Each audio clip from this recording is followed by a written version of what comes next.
አርሰናል ስንት ጊዜ የቡንደስሊጋ ዋንጫ በልቷል? እሺ አልበላም። ለምን አልበላም ማለት? እኔ ሳቅ አርሰናል ዋንጫ ይበላል። ምናልባት አሁን ከበላ አላውቅም። ዘንድሮ ከበላ ነው። አሁን ይበላል እያሉ ነው። ቡንደስሊጋ ነው ይበላ? እኔ ብቻ ዋንጫ ሲበላ አላውቅም። ስለኳስ አላውቅም። ለብሮ በልቶ የማያውቀው ነገር ስለማይፈልግ ወይስ ምንድን ነው? እዛ እንትን ላይ ስላልደረሰ መጨረሻ ላይ ሲደርሰዋል የሚበሉት መሰለኝ። መጫኛ ነካሽ የሚባሉት ምን የሚሰሩ ሰዎች ናቸው? ምን የሚሰሩ ሰዎች ናቸው? መተት የሚሰሩ አይደለም። እሺ አንገሶም ነክቷል።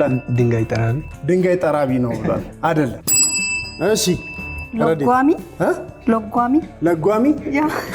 ለጓሚ ማለት አሳሪ ማለት ነው። እንትን ቁና ፈረስ ምናምን ሞክር ድጋሜ ቋጣሪ ወይ ደግሞ